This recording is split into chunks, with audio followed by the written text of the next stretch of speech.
전체 보행 중 교통사고 사망자 가운데 어르신들이 차지하는 비율이 꾸준히 늘고 있습니다. 정부는 어르신 교통사고가 많이 발생한 곳을 위험 지역으로 선정해 특별 점검에 나섭니다. 박천영 기자입니다. 최근 5년간 교통사고 사망자 수는 꾸준히 감소하고 있습니다.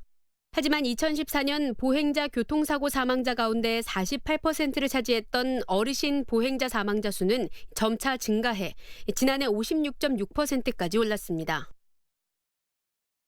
이에 정부는 7건 이상의 어르신 보행자 교통사고가 났거나 사망자가 2명 이상 발생한 47개 지역을 위험 지역으로 선정했습니다.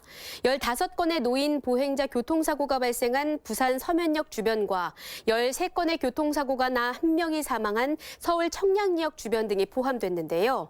47곳을 분석한 결과 대중교통시설 주변과 병원, 시장 근처에서 사고가 많이 발생했습니다.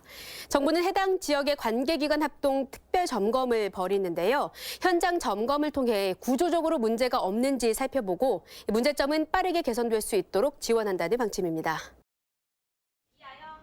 독감 발생을 연령별로 따져보면 7세에서 12세, 초등학생의 발병이 가장 높습니다. 하지만 연령별 접종률은 7세에서 9세 70%, 10세에서 12세 58%에 머무는 등 다른 연령대에 비해 낮은 실정입니다.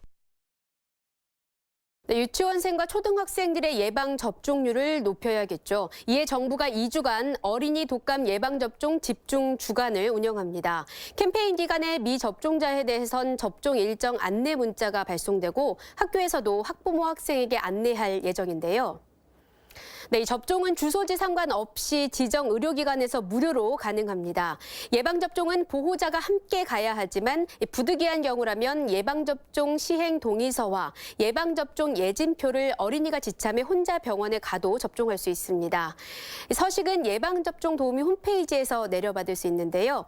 접종해도 예방 효과가 통상 2주 후부터 나타나는 만큼 유행 시기를 감안해 접종을 서두르시기 바랍니다.